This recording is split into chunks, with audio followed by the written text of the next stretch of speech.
नमस्ते।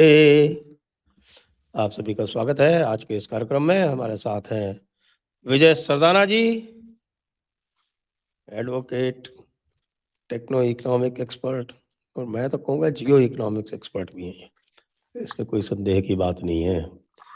आप सभी से अनुरोध है, कृपया चैनल सब्सक्राइब करें, हमारा भी, विजय सरदाना जी इनसाइट्स, विजय सरदाना जी का भी। और विजय सरदाना जी ने एक और नया चैनल भी चलाया है, क्या नाम है उसका? Legal guides, Vijay Sardana legal guides. Legal guides. तो इन सबको और अब सब्सक्राइब करें, वीडियो को लाइक करें, और सर हमारे एक और मर्चेंडाइज सेक्शन। एक एजुकेशन प्लेटफॉर्म भी लॉन्च किया है। अच्छा अच्छा। तो बिल्कुल आप जो है वो मल्टी डिसिप्लिनरी हो रहे हैं। जी तो दर्शकों से ये भी अनुरोध है कि हमारी मर्चेंडाइज सेक्शन पे जाएं, धर्मापड़ा पर नीचे दिया हुआ है लिंक, वहाँ पे विंटर सेल चल रही है और 30% डिस्काउंट चल रहा है, उसका लाभ उठाएं। स्वागत है आपका विजय जी। ये पुतिन साहब का विजिट हो गया, और पुतिन साहब का विजिट जो है अधिकतर लोगों ने जियो पॉलिटिकल एंगल से उसका विश्लेषण तो किया है, लेकिन जियो इकोनॉमिक एंगल से उसका विश्लेषण कम हुआ है। और सबसे पहला तो प्रश्न यही पूछूंगा आपको कि भाई ये जो भी सारी चीज़ें जो जो आया ज्वाइंट स्टेटमेंट या जो ज्वाइंट प्रेस कॉन्फ्रेंस हुई, उसमें कोई ऐसा कोई हॉट आइटम तो था नहीं। पुतिन साहब को आने की जरूरत क्या थी? सर, ये बहुत महत्वपूर्ण सवाल है जो आपका है। देखिए, वो होना भी नहीं था। जिस तरह से जियोपॉलिटिकल सिचुएशन है, अगर जानबूझ के कोई ये कहा जाता कि रशिया से हम SU-57 ले रहे हैं या S-400 या 500 ले रहे हैं, इसका मतलब ये था कि हम सीधा सीधा ट्रंप की आंखों में उंगली गाड़ रहे हैं, और डिप्लोमेटिकली वो उचित नहीं था। और इसीलिए अगर आप देखें तो ये डिस्कशंस और डील्स तो देखिए 12 महीने दोनों देश आपस में बात करते हैं। ये डील क्या देना है क्या लेना है, ये सिर्फ एक दिन में तो तय होता नहीं। डिफेंस डील्स हैं, बहुत सारे टेक्निकल असेसमेंट्स हैं, क्या लेना है क्या नहीं लेना है, इसकी एक लंबी प्रक्रिया है और वो जारी रहती है। वो ना तो पुतिन साहब के लैंड होने से शुरू होती है और ना डिपार्चर होने से खत्म होती है। तो ये मानना कि कोई डेवलपमेंट नहीं हुआ, मैं भी देख रहा था, बहुत सारे लोगों का ऑब्जर्वेशन था कि कुछ तो मिला नहीं, ये बहुत ही गलत ऑब्जर्वेशन होगा, क्योंकि जो मिलना था वो मिल चुका है, और जो अंडरस्टैंडिंग और होना था वो हो चुकी। अब हर चीज पब्लिकली बताया जाए और ट्रंप को चिढ़ाया जाए, ये कोई जरूरी तो नहीं होता। तो ये एक इंपॉर्टेंट बात है। और जिस तरह से आज दुनिया के अंदर पॉलिटिकल सिचुएशन है और भारत पे लगातार टैरिफ लगाकर ट्रंप साहब धमका रहे हैं, और भी भारत के दुनिया भर में हित हैं उन पे नुकसान ना हो, चाहे डायरेक्टली या इनडायरेक्टली ट्रंप की किसी कार्रवाई से, तो बहुत कुछ भारत की सरकार को बचा के कदम बढ़ाने होंगे। और वही इस बार भी भारत सरकार ने किया। तो मुझे लगता है कि देश की जो नीति है और जो डिस्प्ले ऑफ कमिटमेंट्स हैं, ये बिल्कुल सही दिशा में है, इसमें कोई चिंता की बात होनी नहीं चाहिए। और बहुत ज्यादा ये कहना कि साहब कुछ मिला नहीं, ट्रंप साहब और पुतिन साहब आए और चले गए, क्या फायदा हुआ? तो मुझे लगता है सर, सबसे बड़ा फायदा तो ये हुआ कि पूरी दुनिया ने ये देखा कि भारत पे हमने बहुत दबाव बढ़ते हुए देखा, ट्रंप साहब की धमकियां देखी, यूरोप की तरफ से धमकियां देखी, सब तरीके से तमाशा देखा। उसके बाद भी जो दोस्ती है भारत और रशिया के बीच में, उस दोस्ती में दरार नहीं आई। ये एक सबसे बड़ा मैसेज था। और मुझे लगता है कि ये मैसेज पूरी दुनिया के लिए इसलिए भी इंपॉर्टेंट था कि भारत अपने दोस्तों के साथ अगर खड़ा होता है तो फिर वो सुख दुख में दोनों समय खड़ा रहता है। ये मैसेज भारत के तरफ से जो दिया गया, ये बहुत इंपॉर्टेंट पॉलिटिकल मैसेज है आज की जिस तरह से टर्बुलेंट इकोसिस्टम है पूरी दुनिया में, उसमें। तो मुझे लगता है कि ये बहुत पॉजिटिव विजिट रही है, बहुत पॉजिटिव मैसेज गया है। सिर्फ ट्रंप साहब के लिए नहीं था, ये पूरे ग्लोबल साउथ के लिए था कि अगर आप इंडिपेंडेंट पॉलिसीज रखते हैं और आप कमिटेड हैं, आप हवा के झोंके के साथ बदलते नहीं हैं, तो कोई आपका कुछ बिगाड़ नहीं सकता। हाँ, थोड़ी दिक्कतें आ सकती हैं, लेकिन आप अपने दोस्तों का साथ दीजिए, एक दूसरे पे भरोसा करिए, विश्वास करिए, आप लोगों को कोई प्रॉब्लम बहुत ज्यादा होने वाली नहीं। तो मुझे लगता है ये एक बहुत बड़ा ग्लोबल मैसेज था। और मैंने तो इस पे सर एक वीडियो बनाया था। मैंने कहा था जैसे ही पुतिन साहब भारत में लैंड करेंगे, this will be start of a new world order. मैंने उस जब ये टेक ऑफ किया था, उन्होंने रशिया से भारत आने के लिए, उसी समय मैंने वीडियो बनाया था कि ये जो विजिट है ये एक नया वर्ल्ड ऑर्डर बनाएगी। क्योंकि अभी तक वर्ल्ड ऑर्डर क्या होता था सर, कि अमेरिका डिक्टेट करता था, यूरोप उसको एंडोर्स करता था, यूएन का प्लेटफॉर्म का यूज किया जाता था, और पूरी दुनिया को डिक्टेट किया जाता था कि जैसा हम कह रहे हैं वैसा करो। इस बार ये कुछ भी नहीं चला। और यही बात थी कि एक तरफ रशिया पे सैंक्शन और भारत पे दबाव, और रशिया का साथ देने के लिए भारत पे टैरिफ, एक तरह से सैंक्शन ही था वो। उसके बाद भी भारत और रशिया की दोस्ती प्रगाढ़ रही। इसका मतलब जो पुराना ढर्रा था दुनिया में अमेरिका के दबाव में काम करने का, अब वो दिन लद गए। सक्षम देश अगर एक दूसरे पे भरोसा करते हैं, तो वो इस तरह की चुनौतियों को पार कर लेंगे। मेरे को लगता है ये एक सबसे बड़ा मैसेज था ट्रम्प साहब की यात्रा का। कुछ जो बातें आई इसमें, विशेषकर एक तो आपस में लोकल करेंसी में ट्रेडिंग की बात आई, जो कि ज्वाइंट स्टेटमेंट में भी है। वैसे तो रूपी रूबल बहुत पहले भी हुआ करता था, लेकिन आज की जो बात है वो थोड़ी सी अलग है। और ट्रेड डेफिसिट घटाने की जो बात आई आपस में, $100 बिलियन का जो टारगेट रखा गया, वो देखने में तो थोड़ा एम्बिशियस लगता है, लेकिन जिस तरह की बातें हो रही हैं उससे लगता है कि ये बहुत शीघ्र कर लिया जाएगा। फिर जो वीज़ा रिजीम आपस में एक दूसरों की रिलैक्स की गई है, और मुझे ये लग रहा है कि रशिया में भी एक ये अंडरस्टैंडिंग है कि भाई खाली एक कमोडिटी बेस्ड इकोनॉमी से बढ़ के और थोड़ा नॉलेज बेस्ड इकोनॉमी की तरफ मूव किया जाए, और उसके लिए भारत के पास जो ह्यूमन रिसोर्स कैपिटल है उसका उपयोग लेने के लिए मुझे लगता है कि रशिया भी आगे मूव कर रहा है। साथ बिल्कुल में साथ में ब्रिक्स ब्रिक्स का भी मेंशन किया गया, जबकि सबको पता है कि BRICS is like a red rag to Trump. BRICS की चेयर हो अगले साल भारत करेगा, ये प्रेस कॉन्फ्रेंस में भी बात कही गई। और जो कोऑपरेशन के जो आइडेंटिफाई किए गए एरियाज, जिसमें ऑयल बहुत प्रमुखता से है, ऑयल है, energy overall including nuclear energy, और आपके दूसरे क्षेत्र, डिफेंस तो खैर है ही, उसका नाम नहीं लेते हैं, बात अलग है। तो फिर इसको जो है, ये जो आपने फ्रेमवर्क क्रिएट किया विश्व व्यवस्था बदलने वाला, उसमें कैसे फिट बैठता है? सर ये बिल्कुल सही बैठ रहा है। उसके दो तीन कारण हैं।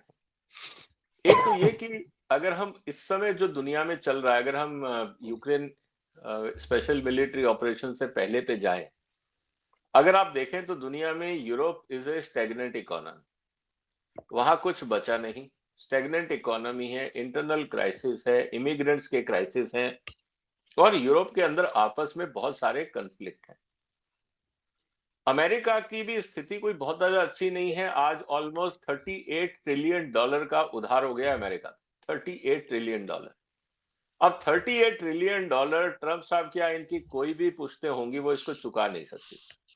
तो एक बहुत बड़ा फाइनेंशियल गोलमाल अमेरिका की तरफ से दुनिया में होगा, चाहे वो in the name of currency devaluation हो, चाहे वो क्रिप्टो करेंसी का एक दुनिया में फ्रॉड हो, बैंकों को मैनिपुलेट किया जाए, करेंसी को मैनिपुलेट किया जाए।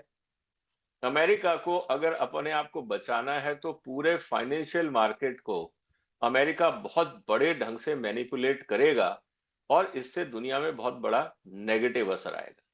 ये बात हमें माननी होगी।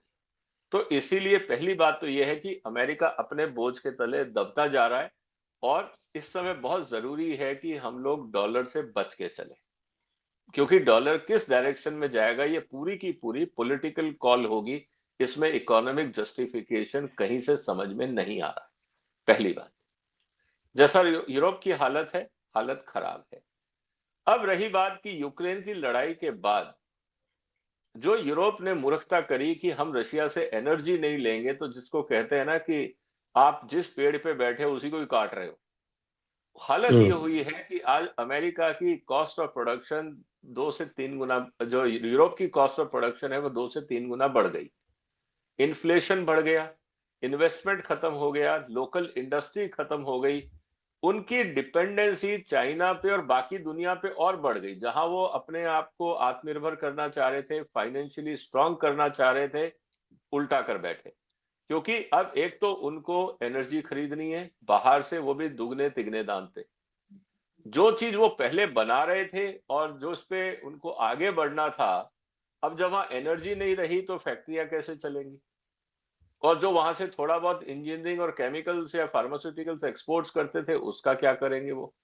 तो सारी की सारी जो उनकी इंडस्ट्रीज थी वो वापस ज्यादा से ज्यादा चाइना पे डिपेंडेंट हो गई। तो जो वो करना चाह रहे थे चाइना को साइडलाइन, वो उल्टा फंस गए अपने ही मूर्खता से। जहां तक ट्रंप साहब की बात है, उन्होंने टैरिफ लगाई ये सोच के कि मैं दुनिया का सबसे बड़ा मार्केट हूं, लोग दौड़ के मेरे पास आएंगे। वो इस गलतफहमी में थे कि लोग आपको बहुत ज्यादा भाव दे रहे हैं।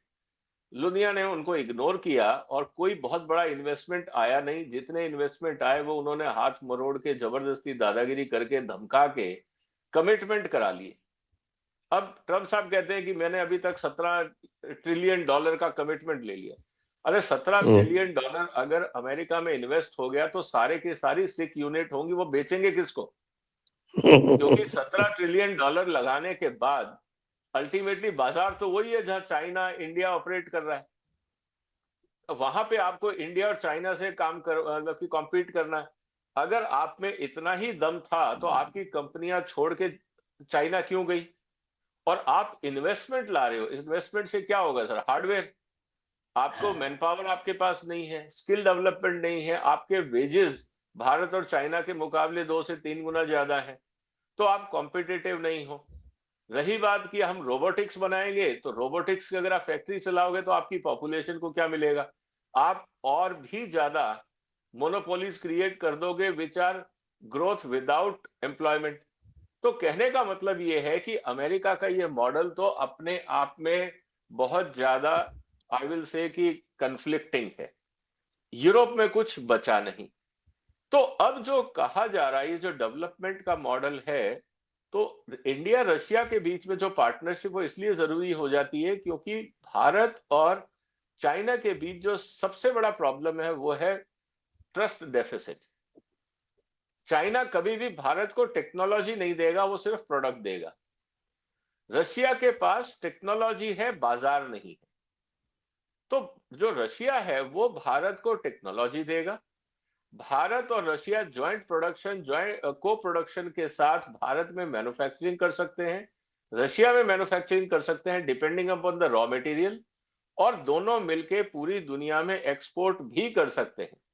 तो एक्चुअली जो चाइना प्लस वन की जो हम बात कर रहे थे, भारत प्लस रशिया का जो ज्वाइंट वेंचर्स होंगे, that will B truly China plus one के मॉडल में वो फिट होते हैं, क्योंकि दोनों के पास टेक्नोलॉजी है, बाजार है और इन्वेस्टमेंट की क्षमताएं हैं। तो ये मुझे लगता है कि एक सही मॉडल है। अभी जो अगर हम बात कर रहे हैं $100 बिलियन की, तो सब दुनिया में करीब 27-28 ट्रिलियन का व्यापार होता है। अब उसमें $100 बिलियन इज नथिंग अगर देखा जाए तो $100 बिलियन, लेकिन इस हिसाब से अच्छा है कि अगर हम यूक्रेन से पहले की बात करें, अगर हम 21-22 की बात करें, जब यूक्रेन के साथ लड़ाई शुरू नहीं हुई थी, उस समय जो ट्रेड होता था रशिया से इंडिया और इंडिया से रशिया का, अगर हम टोटल भी देख लेते हैं सर, तो भारत से करीब $2-3 बिलियन का हम एक्सपोर्ट करते थे, और वहां से करीब 4-5 बिलियन का हम इंपोर्ट करते थे। तो बहुत बड़ा कोई रिलेशन नहीं था अदर देन डिफेंस एक्सचेंज को लेकर। हम हथियार खरीदते थे और जो भी स्पेयर पार्ट्स रशिया हमको देता था, हथियार देता था, वो ट्रेड होता था, और थोड़ा बहुत जो ट्रॉपिकल क्रॉप्स हमारे यहाँ से जाते थे, फार्मास्यूटिकल जाते थे, ज्वेलरी जाती थी, कारपेट्स वगैरह जाते थे, यही जाता था। इसके अलावा कोई बहुत बड़ा ट्रेड नहीं था। लेकिन अब ये कहा जा रहा है कि हम दोनों मिलके काफी बड़ा ट्रेड करेंगे। तो इस स्थिति के अंदर जैसे ही भारत ने इंपोर्ट शुरू किया क्रूड का, तो जो हमारा ट्रेड है वो पहुंच गया $60 बिलियन 3 साल में। तो कहां पे 5-6 था, वो बढ़ के सीधा 50-60 पे पहुंच गया। इसका मतलब ये है कि सिर्फ क्रूड जो भारत की सबसे ज्यादा जरूरत है, और रशिया के पास बहुत बड़ा रिजर्वायर है, ये एक नेचुरल अलाइनमेंट है।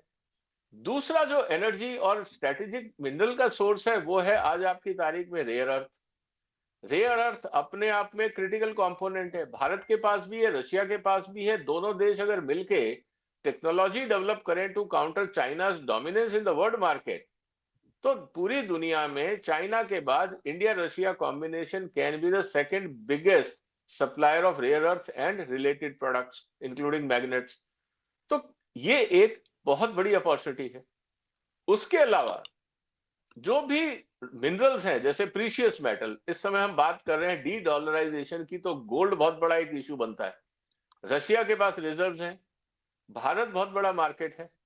तो यहां पे भी स्ट्रेटेजिक अलाइनमेंट अगर होता है, और रूपी रूबल ट्रेड की जगह अगर हम अपने यहाँ पे ट्रेड बढ़ाते हैं, जो रशिया को चाहिए वो भारत बना के दे, तो मुझे लगता है कि भारत की इंडस्ट्री को मौका मिलेगा। हम जो ट्रेड इम्बैलेंस है उसको एड्रेस पर कर पाएंगे। और सबसे बड़ी प्रॉब्लम यही रही भारत की इंडस्ट्री की, कि हम लोगों ने कभी भी जो लीगल रिक्वायरमेंट्स है रशिया की, और जो क्वालिटी रिक्वायरमेंट्स है, हमने उस पर कभी ध्यान दिया ही नहीं। अनफॉर्चुनेटली हमारी जितनी कंज्यूमर प्रोडक्ट इंडस्ट्री है, वो मिलावट और कॉर्नर कटिंग के अलावा आगे बढ़ती नहीं। तो ना वो अपने देश के कंज्यूमर्स को खुश कर पा रहे हैं, ना एक्सपोर्ट कर पा रहे हैं। तो ये एक माइंडसेट चैलेंज है। अब मोदी साहब इसको भारत की इंडस्ट्री का माइंडसेट कैसे बदलेंगे कि we should focus on quality and respect the laws, जब तक ये नहीं करेंगे, तो मुझे लगता है कि रशिया के लिए चैलेंज ये रहेगा कि भारत के साथ हम रूपी में कब तक ट्रेड करें, क्योंकि रूपी इकट्ठा करके हम करेंगे क्या। तो अल्टीमेटली भारत के लिए परेशानी होगी। तो भारत को रुपये बहुत इकट्ठा करके वो इन्वेस्टमेंट कर रहे हैं। सर वही मैं कह रहा हूं, तो इन्वेस्ट वो तभी करेंगे जब भारत में उनको ज्वाइंट वेंचर अपॉर्चुनिटीज मिलेंगी। और ज्वाइंट वेंचर अपॉर्चुनिटीज के लिए भारत के अंदर बहुत सारे सेक्टर्स, जैसे रिफाइनरी है। अब रिफाइनरी जो थी वडनार में, वो अब रशिया के पास है, नायरा की। और भी बहुत सारे सेक्टर्स हैं। लेकिन इसमें सबसे बड़ी चैलेंज ये है कि इसमें भारत की जो इंडस्ट्री है, रशिया भारत में बनाएगा, इन्वेस्ट करेगा, भारत में बनाएगा, भारत की मैन पावर को यूज करेगा और अपना प्रोडक्ट उठा के वापस ले जाएगा। कोई दिक्कत नहीं है। हमारी एंटरप्रेन्योरशिप क्या कर रही है? इसका मतलब यह है कि भारत को आप यूज करो, यहाँ का रिसोर्स यूज करो, यहाँ का मैन पावर यूज करो, और कमाओ और ले जाओ, और थोड़ा बहुत भारत में भी बेच दो। इससे भारत की अर्थव्यवस्था मजबूत नहीं होती है। हमारे यहाँ जो लोकल एंटरप्रेन्योरशिप है उसको फायदा नहीं मिलता है। हमारे जो एमएसएमईज हैं उनको कोई बहुत ज्यादा गेन नहीं मिलेगा, क्योंकि जब रशियन इन्वेस्टमेंट आएगा तो वो with full technology, full automation आएगा। वो हमारे यहाँ लेबर यूनियन और बाकी झंझटों से बचने का पूरा प्रयास करेंगे। तो मुझे लगता है सर कि ये इन्वेस्टमेंट आ सकता है, लेकिन उसका जो वाइड स्प्रेड ग्रोथ है वो तभी होगा जब भारत की कंपनियां सुधरेगी और हम लोग वर्ल्ड क्लास प्रोडक्ट बनाएंगे, जैसा चाइना ने किया। उसको सुधरने में टाइम लगेगा। वो हमारे यहाँ पे माइंडसेट ब्लॉकेड है। रिसोर्सेज की कमी नहीं है हमारे पास, अपॉर्चुनिटी की कमी नहीं है, मानसिकता की प्रॉब्लम है। उसको मोदी साहब किस कानून से सुधारेंगे, ये एक बहुत बड़ा चैलेंज है। जी अच्छा, इसमें एक और भी चीज़ जो डिस्कस हुई, वो ट्रांसपोर्ट कॉरिडोर्स की बात हुई। और 2 कॉरिडोर्स, तो जो चेन्नई व्लादिवोस्टॉक कॉरिडोर की तो बात हुई, और जो आपके नॉर्थ साउथ एनएसटीसी जो है, नॉर्थ साउथ ट्रांसपोर्ट कॉरिडोर, इनकी बात तो नॉर्मल सी है। एक वो आर्टिक कॉरिडोर की बात हुई। वो आर्टिक कॉरिडोर की बात क्यों हुई, मैं समझ में नहीं आया।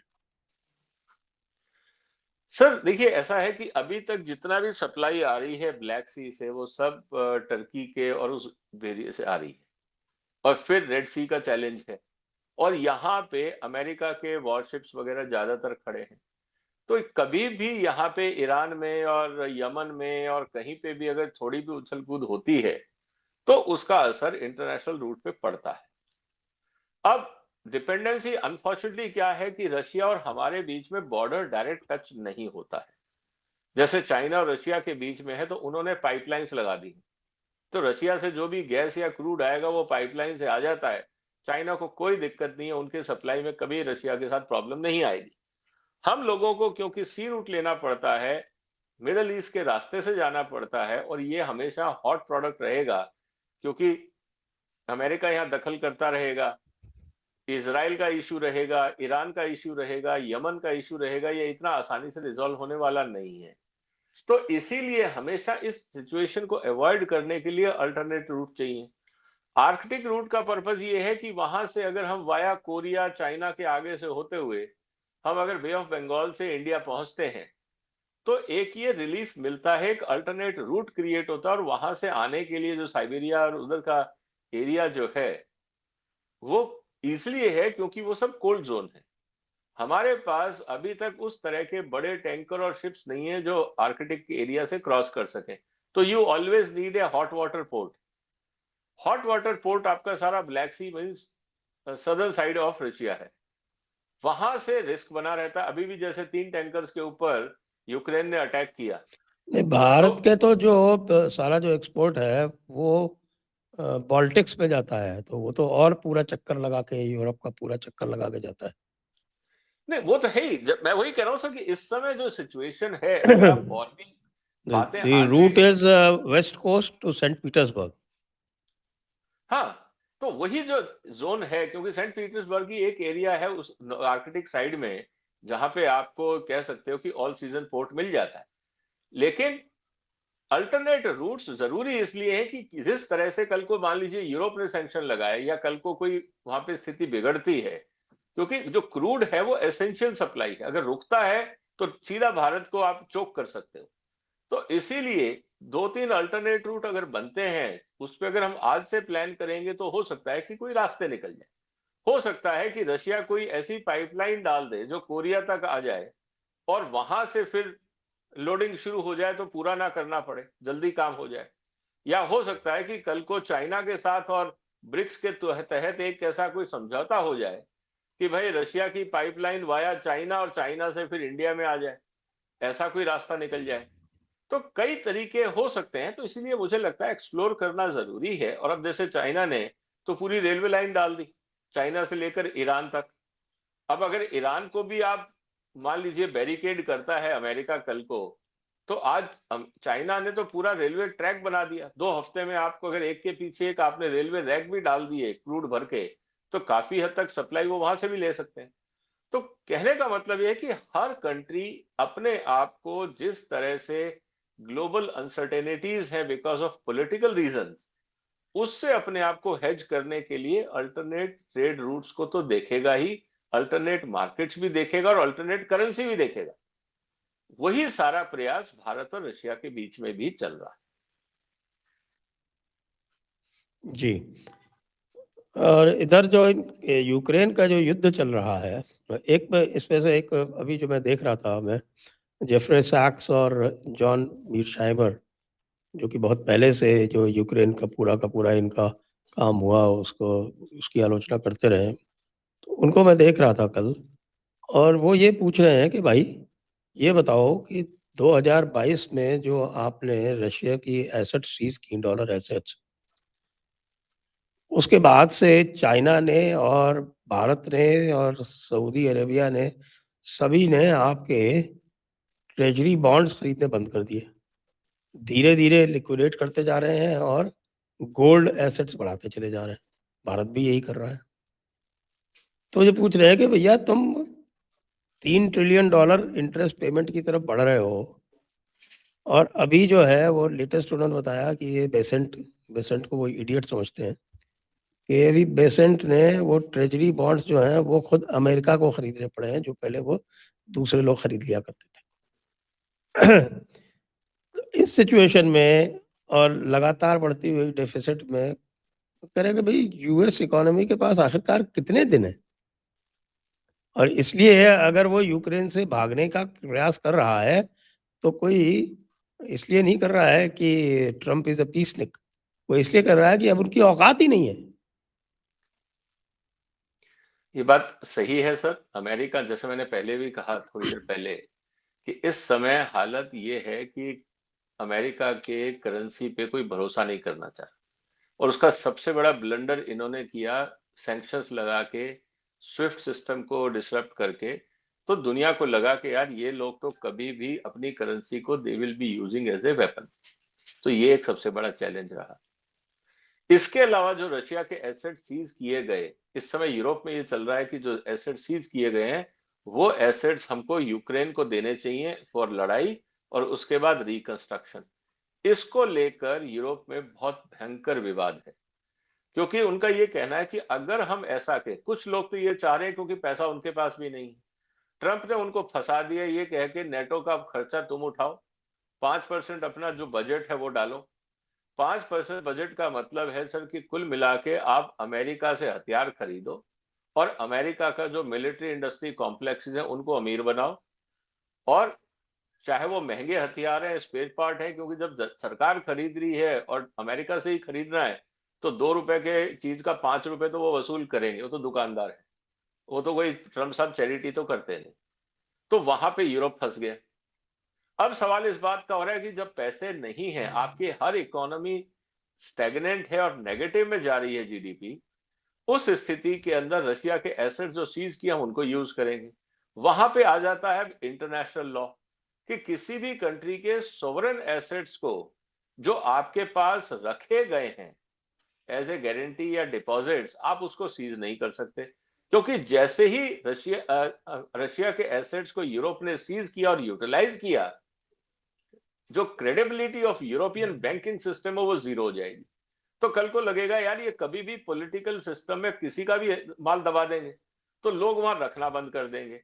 उसके अलावा एज पर इंटरनेशनल ट्रीटीज आप वो कर नहीं सकते, तो कल को इंटरनेशनल कोर्ट ऑफ जस्टिस ने मान लीजिए रशिया के फेवर में जजमेंट दे दिया, तो $300 बिलियन इन सारे देशों को इकट्ठा करके वापस देना पड़ेगा। तो ये वहां फंस गए कि 300 बिलियन लाएंगे कहां से हम।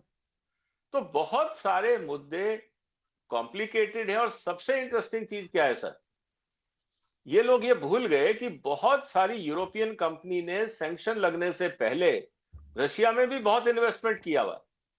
आफ्टर रशिया तो मार्केट था, उसका ये अंदाज लगाया जा रहा है कि करीब 800 बिलियन से लेकर $1 ट्रिलियन तक ऐसे एसेट्स हैं जो वेस्टर्न कंट्रीज की कंपनियों ने वो रशिया में क्रिएट किए हुए और इन्वेस्ट किए हुए। तो रशिया का कहना बहुत साफ है कि तुम हमारे एसेट्स को अगर सीज करते हो तो हम तुम्हारे कर लेंगे, तो तुम 300 रखोगे हम 900 दबा देंगे। और वो उनको करना क्या है, वो तो सारा एसेट सीज करके वो वापस रशियन कंपनीज को दे देंगे, चाइनीज कंपनी को दे देंगे, फैक्ट्री चलाओ तुम, हमारे को कोई दिक्कत नहीं। अब ये यूरोपियन को सब उनको करना क्या है, कानून पास करना है कि all assets which is belonging to XYZ country और domain are nationalized and we can hand it over to any interested party who is willing to run। खत्म, एक कानून बनाना है, उनकी प्रॉब्लम सॉल्व हो जाती है, कोई लायबिलिटी नहीं रहेगी, कोई कोर्ट ऑर्डर नहीं रहेगा, कुछ नहीं रहेगा। तो कहने का मतलब ये है कि इस समय जो बहुत बड़ा रिस्क आ रहा है जियो पॉलिटिक्स के साथ साथ जियो इकोनॉमी में, वो है करेंसी। और जिस तरह से यूरोप जो खेल खेलने की कोशिश कर रहा है, इससे अमेरिका और यूरोप दोनों की क्रेडिबिलिटी खत्म हो जाएगी। और जो सवाल आपने उठाया कि इस समय हम करेंसी छोड़ के गोल्ड की तरफ जा रहे हैं, उसका बेसिक पर्पस यही है कि हम ऐसी करेंसी पे जाएं विच इज टाइम टेस्टेड और जिस पे पूरी दुनिया को भरोसा हो, तो ultimately it is back to gold. दूसरी तरफ ट्रम्प साहब के दिमाग में जो खुराफात चल रही है वो है क्रिप्टो करेंसी को लेकर, कि हम क्रिप्टो करेंसी के माध्यम से खेल खेलने का प्रयास करेंगे। इसीलिए ट्रम्प साहब की पर्सनल जो फैमिली एसेट्स हैं वो क्रिप्टो में घुसते जा रहे हैं, तो वो क्रिप्टो को खेलना चाह रहे हैं। तो ये दो अलग आइडियोलॉजी हैं। मुझे लगता है crypto is technically A fraud, चाहे उसको आप कितना भी जस्टिफिकेशन करें, क्योंकि उसके पास अंडरलाइनिंग एसेट कुछ नहीं। तो आप डॉलर को क्रिप्टो में कन्वर्ट कर रहे हो, मतलब डॉलर जो अपने आप में एक पूरी तरह से पेपर वर्क, मतलब एक फिएट करेंसी को आप डबल फिएट बना रहे हो। हाँ, तो आप मतलब एक जो फेक करेंसी थी उसको आप जो भी थोड़ी बहुत डॉलर की वैल्यू बची थी आप उसमें इंटरचेंज करके जस्टिफाई कर रहे हो। तो जब डॉलर की वर्थ नहीं रहेगी, आप आर्टिफिशियली क्रिप्टो की वर्थ बढ़ा दोगे और बाद में कहोगे कि देखिए डॉलर की वैल्यू नहीं है लेकिन हमने 10 या 30 ट्रिलियन डॉलर के हमारे पास क्रिप्टो है। अब उसका मतलब क्या है? तो दुनिया तो उसको मानेगी नहीं। तो अल्टीमेटली उस क्रिप्टो को खरीदेगा कौन? उसको खरीदना पड़ेगा वापस अमेरिका कोई अगर एक्सचेंज करना है। उस स्थिति में अमेरिका का इन्फ्लेशन क्या होगा? क्योंकि पूरी दुनिया तो वैल्यू करेगी गोल्ड के कंपैरिजन में और ट्रम्प साहब करेंगे क्रिप्टो के कंपैरिजन में। तो there will be a serious problem for Europe और जो भी क्रिप्टो ओरिएंटेड इकोनॉमी है या कंपनीज जो देख रही हैं, मुझे लगता है ये जो बबल है ये बहुत जल्दी फटेगा और ट्रैप में अमेरिका ही फंसेगा क्योंकि धीरे धीरे हर आदमी जो ट्रम्प का फ्रॉड क्रिएट किया जा रहा है in the form of crypto and dollar game, इससे बाहर निकलना चाह रहा है। और जब तक डॉलर आपके पास है आप उस क्रिप्टो के ट्रैप में फंस सकते हो। तो इसीलिए हर कंट्री डॉलर से हटकर या तो अपनी करेंसी पे आ रहा है और जो रिजर्व करेंसी है वो गोल्ड के रूप में कन्वर्ट करना चाह रहा है। इसीलिए ये पूरी दुनिया में आपको एक तरह से उथल पुथल दिख रहा है। अच्छा, एक बात ये भी देखने में आएगी, आगे चल के बिल्कुल स्पष्ट दिखेगा कि साहब ये जो क्रिप्टो करेंसी वाला जो ये मूवमेंट बनाना चाहते हैं और बाकी पूरी दुनिया जो है वो अगर रेजिस्ट कर रही है, साथ में इनका खुद का जो डेट बर्डन है वो इतना बढ़ता चला जा रहा है, लोग ट्रेजरी बॉन्ड्स खरीद नहीं रहे हैं, तो ये आखिरकार एक हाइपर इन्फ्लेशन वाली सिचुएशन को कितने दिन तक टाल पाएंगे? सर देखिए यही एक खेल है पूरा।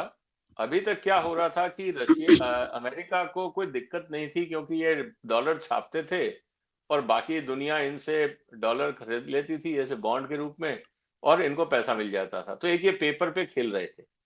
अब दुनिया हो गई समझदार। अब इनका वो जिसे कहते हैं ना कि भाई जो टोपी में हाथ डाला और हर बार खरगोश निकाल दिया, ये अभी तक जो खरगोश निकालने का खेल कर रहे थे अब वो चलेगा नहीं। तो अल्टीमेटली या तो इनके ऊपर सिरदर्दी ये होगी कि इस पूरे डॉलर को करें क्या, और अगर ये नहीं करेंगे, अगर सेल्फ खरीदेंगे तो आपको खुद पे भी इंटरेस्ट बर्डन तो देना। सेल्फ में कौन खरीदेगा? सेल्फ में या तो आपको और नोट छाप के देने पड़ेंगे और नोट छापेंगे, इन्फ्लेशन की प्रॉब्लम है जो कभी रुकने वाली नहीं, या अमेरिका के अपने ही बैंक इसके इनके सरकारी जो ट्रेजरी बॉन्ड्स है वो खरीदेंगी। मतलब आप अपने ही देश को कमजोर कर रहे हैं और उन बैंकों को भी पता है कि इसमें कोई दम नहीं है, यहाँ पे कोई सर्वाइवल का रास्ता नहीं है, लेकिन करें क्या, मजबूरी है। तो ये अपने ही ट्रैप में फंसते जाएंगे। ये विशियस सर्कल है अमेरिकन इकोनॉमी के लिए। तो मुझे लगता है ये बबल फटेगा जरूर। 5 7 10 साल लग सकते हैं क्योंकि धीरे धीरे चीजें बॉयल अप होंगी। दूसरी तरफ तब तक वो 10 साल जब तक ये बबल फटेगा, मुझे लगता है बाकी जो बड़ी इकोनॉमीज हैं जैसे कि इंडियन इकोनॉमी है, चाइनीज इकोनॉमी है, रशियंस हैं, बाकी जो ब्राजीलियंस हैं, जो ब्रिक्स नेशन है, तब तक इनके पास ये टाइम रहेगा कि जो लोग डॉलर के नेटवर्क से बाहर निकलना चाहते हैं, मुझे जो लग रहा है सर, वो सब लोग ब्रिक्स में ज्वाइन हो जाए। क्योंकि जैसे ही आप डॉलर को इग्नोर करते हो तो you need a alternate financial system and that is going to emerge through BRICS nation networking.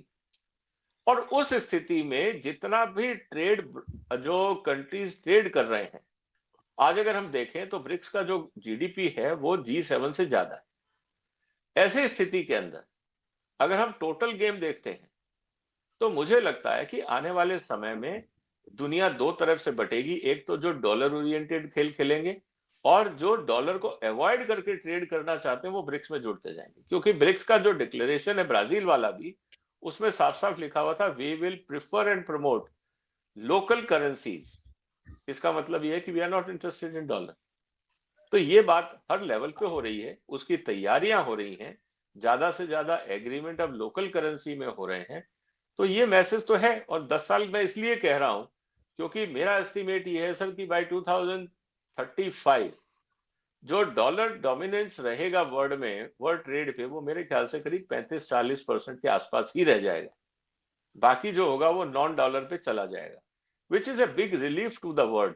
इसका मतलब ये है कि अमेरिका और अमेरिका के जो अपना क्लोज नेटवर्किंग ग्रुप होगा वही डॉलर में खेलेगा, बाकी दुनिया अलग अलग करेंसीज में एक दूसरे को एडजस्ट कर लेगी और एक डिफरेंट तरह की सर्कुलर इकोनॉमी बन जाएगी जिसमें यूएस के ऊपर डिपेंडेंसी लीस्ट हो जाएगी, and that will be a problem for US as a global power.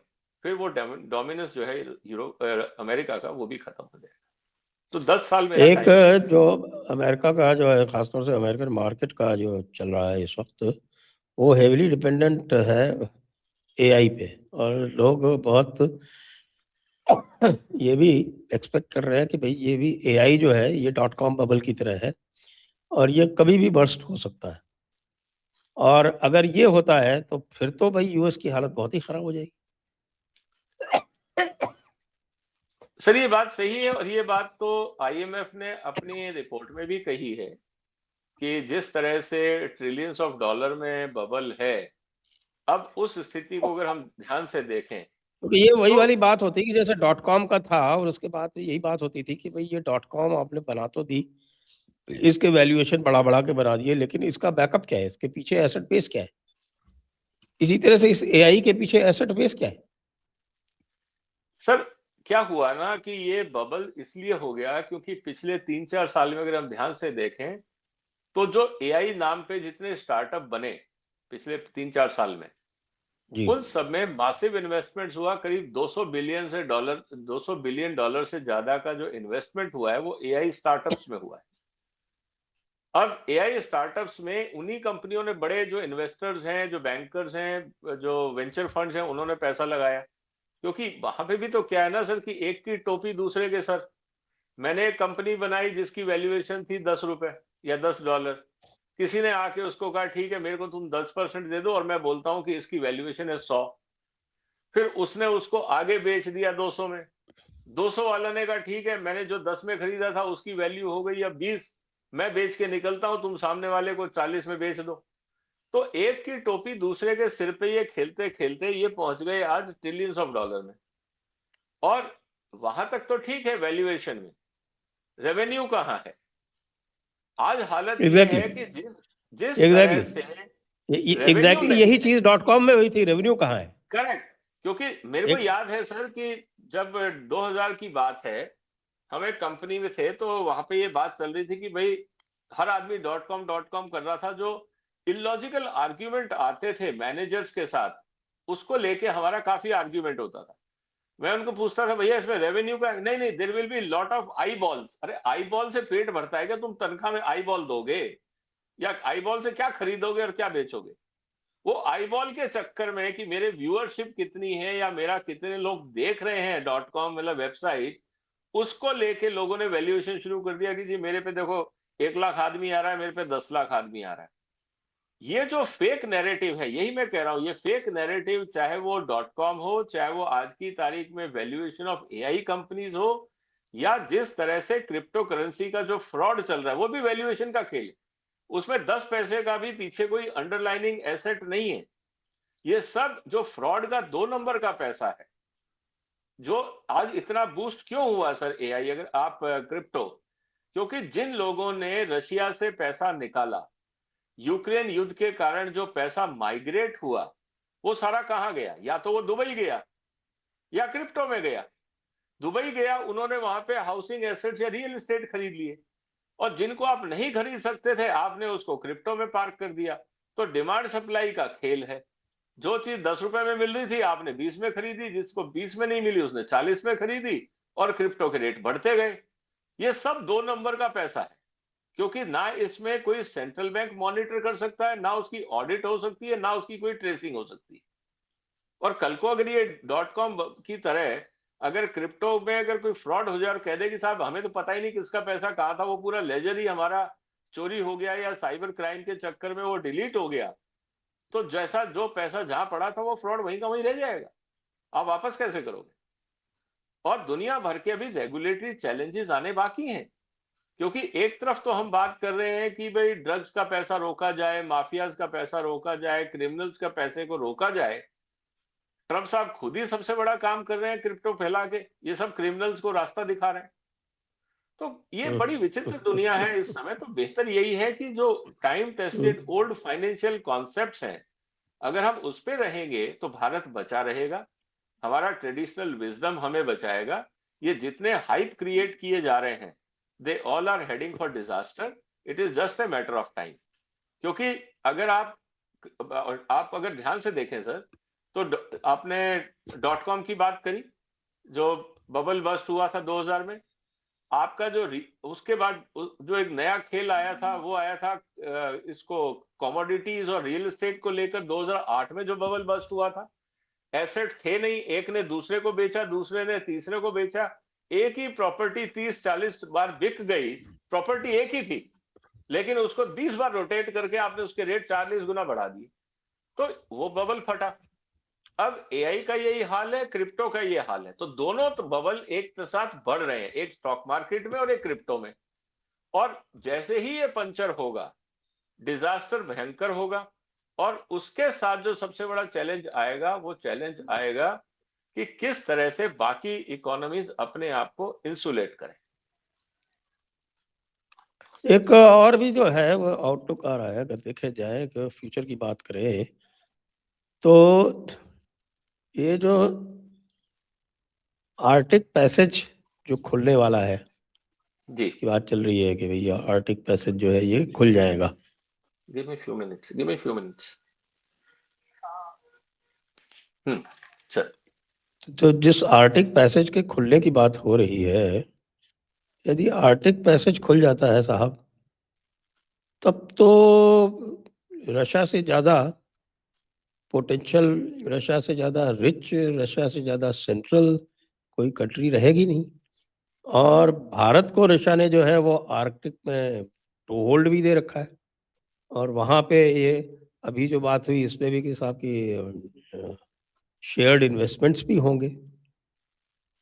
तो ये कई लोग ये कहते हैं कि साहब कि यूक्रेन वाला जो सारा तमाशा किया जा रहा है वो इसलिए किया जा रहा है कि साहब की जो आर्टिक में जो पूरा का पूरा एक समझ लीजिए आधा आर्टिक जो है, वो आधे से ज़्यादा आर्टिक रशिया को बॉर्डर करता है। वो जो एडवांटेज है रशिया की, उसको न्यूट्रलाइज करने के लिए सारा नाटक किया जा रहा है, बिल्कुल लेकिन वो सर। कर नहीं देखिए पाए, रशिया उल्टा स्ट्रांग हो गया। सर, ऐसा है ना कि लोगों ने गलत फहमी, अच्छी, अगर आपका एजम्पशन गलत है, अगर आपने कैलकुलेशन गलत करी है, तो रिजल्ट सही कहां से निकल जाए। जमीनी हकीकत तो ये है कि आपको इस बात को मानना ही पड़ेगा कि आपके यहाँ पे जो भी काम हो रहा था वो इस समय फेवरेबल था इसके रशिया के। इन्होंने ये एस्टिमेट लगा दिया कि हमें अगर हमने रशिया को डिस्टेबलाइज कर दिया, तो उस स्थिति के अंदर हम इस पे कब्जा कर लेंगे। वेनेजुएला का भी यही खेल है कि उनकी भी नजर वहां के जो क्रूड एसेट्स हैं या ऑयल एसेट्स हैं उस पे है। लेकिन इनको ये बात समझ में नहीं आई। इनको लगा कि रशिया वीक है, रशिया को हम आसानी से दबा देंगे। यूक्रेन को प्रॉक्सी बनाया। यूरोप और अमेरिका के पास बहुत सारे एसेट्स हैं, हमारी टेक्नोलॉजी है, हमारे पास ये है वो है। इन्होंने सब कुछ, जैसे क्रिप्टो में फेक करेंसी को इन्होंने एक एसेट बना दिया, इसी तरह से इन्होंने अपनी जो वीकनेसेस थी उसको स्ट्रेंथ दिखा दी। और उस बेस पे कैलकुलेशन करके इन्होंने रशिया से पंगा लिया और अब फंस गए। अब इनको भागने का रास्ता नहीं मिल रहा है, क्योंकि अगर ये बात तो पक्की है कि ये लड़ाई ये हारेंगे, और ये मैं पहले दिन से बोल रहा हूं। लेकिन अब इनको ये बात समझ में नहीं आ रही कि अगर ये कहते हैं कि हाँ हम हार गए, तो बची खुची जो दुनिया में इज्जत है इनको कोई घास नहीं डालेगा। ये इस समय जैसे कहते हैं ना कि पतली गली ढूंढ रहे हैं कि कैसे भागा जाए और इज्जत बच जाए। इस समय अमेरिका और यूरोप का सिंगल पॉइंट एजेंडा यह है कि किसी भी तरीके से रेस्पेक्टफुली एग्जिट ढूंढो। हार तो हम गए, बर्बाद हम हो गए, हमने रशिया का कुछ नहीं बिगाड़ा, जबकि जमीन और खो दी, बाकी काम और हो गया। तो ये सब काम इनको पता है, इनके पास पूरा असेसमेंट है। एक्सेप्ट करने की हिम्मत नहीं, क्योंकि जैसे ही एक्सेप्ट करेंगे पूरी दुनिया में इनका स्टेचर खत्म हो जाए। ये है सर पूरा खेल। और रही बात रशिया की, रशिया के पास आबादी नहीं है लेकिन रिसोर्सेज है, और भारत के पास आबादी है, रिसोर्सेज की कमी है। तो ये एक नेचुरल सिम्बायोटिक रिलेशन है रशिया इंडिया का, क्योंकि रशिया भी नहीं चाहता कि जरूरत से ज्यादा चाइना पे डिपेंडेंसी बढ़ाई जाए। हम रशिया, इंडिया, चाइना का एक इक्विलिब्रियम जरूरी है, over dependency can be fatal, और ये बात तीनों समझते हैं। इसीलिए चाइना ने अपना ग्रोथ किया, इंडिया और रशिया मिलकर ग्रोथ कर सकते हैं, तो Asia will become a powerful asset, और India Russia partnership plus China मिलकर हम वर्ल्ड को डोमिनेट कर सकते हैं। ये इस समय पूरा इक्वेशन है, और यही चीज यूरोप और अमेरिका को बेचैन की हुई। बिल्कुल। तो आपका प्रेडिक्शन क्या है? सर, मेरा प्रिडिक्शन ये है कि अगले 2 महीने के अंदर यूक्रेन वॉर का कुछ रास्ता निकलेगा, क्योंकि ओडेसा चला जाएगा रशिया के हाथ में। जैसे ही अगर वो इन्होंने नहीं पोर्ट, किया तो नहीं, वो तो जाना ही जाना है रशिया को। सर, रशिया ने समझ लिया है कि अगर इनको अगर पोर्ट दे रखा तो ये न्यूसेंस करते रहेंगे, कल को अमेरिकन शिप्स में आएंगे, यूरोपियन शिप्स आएंगे, ये न्यूसेंस करते रहेंगे, सप्लाईज आएंगी, इनकी सिरदर्दी बनती रहेगी। तो इनको ठिकाने लगाने का तरीका है कि इनका तो पोर्ट रास्ता बंद किया जाए, क्योंकि जिस तरह से एग्रेशन शुरू किया है इन्होंने, उसको ध्यान में रखते हुए मुझे लगता है कि ओडेसा को ये लेंगे ही, एक इनका एजेंडा है। ट्रंप जितना डिले करेंगे that is suitable for Russia. इसीलिए रशिया बहुत आसानी से बैठा है कि आपका 28 पॉइंट प्रोग्राम हमको नहीं चाहिए, दोबारा कागज बना के लाओ, जब तक तुम कागज बनाओगे तब तक हम ओडेसा को अपने खाते में ले लेंगे। ये गेल है, बहुत सिंपल। उसके बाद बची लाइबिलिटी, यूक्रेन को कौन संभालेगा? तो यूक्रेन मेरे हिसाब से नो मंस लैंड बन के रह जाएगा, 1-2 शहर बचेंगे, बाकी वहां खेती करो और आराम से रहो, ज्यादा पंगा करने की जरूरत नहीं। अमेरिका की वैसे भी हालत खराब, पॉपुलेशन आधी हो गई है उसकी। आधी हो ही गई, ऑलमोस्ट लाइक सर 2 मिलियन लोग खत्म 56 हो गए। मिलियन से घट के कोई 27 मिलियन हो गई। सर 2 मिलियन लोग तो मारे गए, 1.7 टू 1.8 तो फौजी मारे गए, ये लड़ाई में मारे गए, ये पता लग रहा है। तो कहने का मतलब ये है सर कि वहां हालत खराब। अमेरिका अपनी ही इकोनॉमिक कंडीशन और अपने बोझ के तले दब रहा है। यूरोप में कुछ बचा नहीं, एनर्जी उनको लेनी थी रशिया से, वो मिल नहीं रही सस्ती, अब उनको महंगी एनर्जी लेनी है। तो इसीलिए अब इनका पूरा फोकस है कि किसी तरह से यहां से दिमाग हटा के वेनेजुएला पे अटैक करो, ताकि दुनिया का अटेंशन वहां चला जाए, और अमेरिका ये कह दे भैया ये तुम संभालो, हम तो चले गए वेनेजुएला, हम वो फ्रंट संभाल रहे हैं। उससे ये होगा कि अगर कल को ये लड़ाई हारते भी हैं तो ट्रंप साहब ये कह देंगे देखो तुमसे एक फ्रंट नहीं संभाला, मैं दूसरे में बिजी था। तो ट्रंप साहब अपनी इज्जत बचाएंगे वेनेजुएला फ्रंट पे, और ये झुंझुना पकड़ा देंगे इसका यूक्रेन का यूरोप को कि तुम मैनेज करो भैया, मेरे बस की बात नहीं। तो अल्टीमेटली स्थिति ये होने वाली है, ये आपस में लड़ मरेंगे। इसीलिए जो भारत, रशिया, चाइना जो कर रहे हैं धीरे अपने अपने लेवल पे, वो ठीक चल रहा है। जी, तो आइए चर्चा को अब यहीं पे विराम देते हैं। सभी दर्शकों को बहुत बहुत धन्यवाद। विजय जी को बहुत बहुत धन्यवाद। जय हिंद, जय भारत, वंदे मातरम। वंदे मातरम सर।